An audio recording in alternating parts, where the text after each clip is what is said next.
Assalamualaikum warahmatullahi wabarakatuh.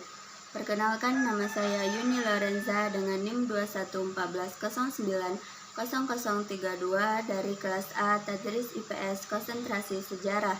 Di sini saya akan mencoba menjelaskan materi mengenai Quran dan tafsir. Bismillahirrahmanirrahim. Yang pertama, mengenai Al-Quran. Pengertian Al-Quran secara bahasa yaitu bacaan yang dibaca, seperti yang terdapat dalam Quran Surah Al-Qiyamah ayat 17-18 yang artinya, sesungguhnya atas tanggungan kamilah mengumpulkan di dadamu dan membuatmu pandai membacanya. Apabila kami telah selesai membacanya, maka ikutilah bacaan itu. Sedangkan secara istilah, pengertian Quran secara istilah yaitu firman Allah yang diturunkan kepada Nabi Muhammad SAW dan juga sebagai mukjizat terbesar Nabi Muhammad SAW, di mana diriwayatkan langsung secara mutawatir dan apabila membacanya akan bernilai ibadah. Unsur-unsur dalam Al-Quran. Yang pertama, firman Allah Subhanahu wa Ta'ala diturunkan kepada Nabi Muhammad SAW, kemudian bernilai ibadah ketika kita membacanya.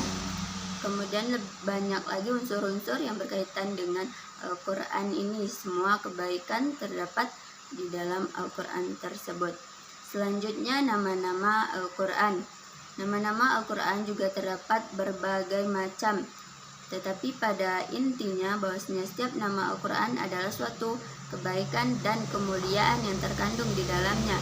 Seperti nama Al-Quran As-Sifa, yaitu obat atau penawar. Ketika kita merasa sedih, sakit hati, atau merasa dendam dan khawatir dan hal-hal lainnya, maka sejatinya kita harus membaca Al-Quran. Karena dengan membaca Al-Quran yang baik dan dengan niat yang baik juga, maka kita akan mendapatkan penawar atau obat sehingga kita akan merasa tenang. Kemudian Az-Zikir, yaitu Al-Quran memiliki nama Az-Zikir yang artinya adanya pembalasan atau peringatan. Dalam Al-Quran terdapat berbagai peringatan, larangan, dan apa yang harus kita ikuti. Jadi Al-Quran sangatlah banyak kok fungsi untuk kehidupan kita, banyak manfaat yang didapatkan.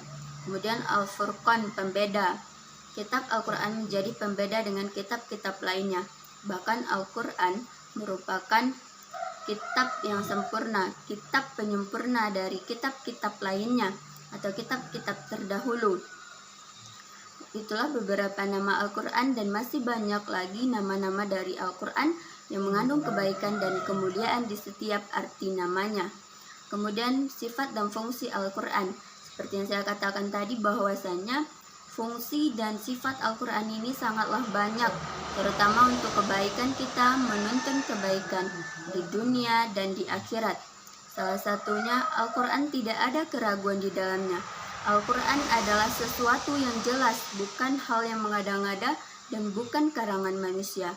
Kemudian Al-Quran adalah mukjizat Nabi, firman Allah. Maka dari itu tidak ada lagi keraguan atau kesalahan di dalam Al-Quran, karena sejatinya Al-Quran merupakan mukjizat firman Allah yang diturunkan untuk menuntun, untuk menjadi pedoman hidup manusia, terutama umat Islam, untuk mengambil jalan kebaikan, untuk mengambil peringatan dari dalam Al-Quran tersebut. Baiklah, itu materi mengenai Al-Quran. Kemudian materi mengenai tafsir.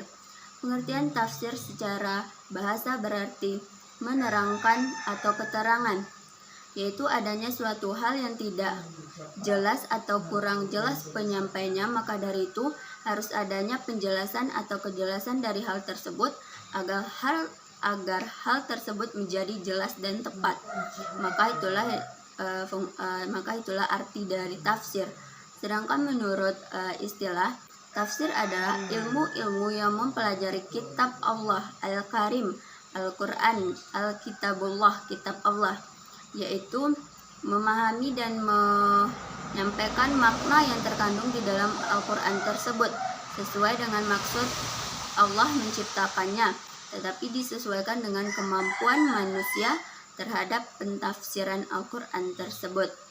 Kemudian macam-macam atau pembagian tafsir.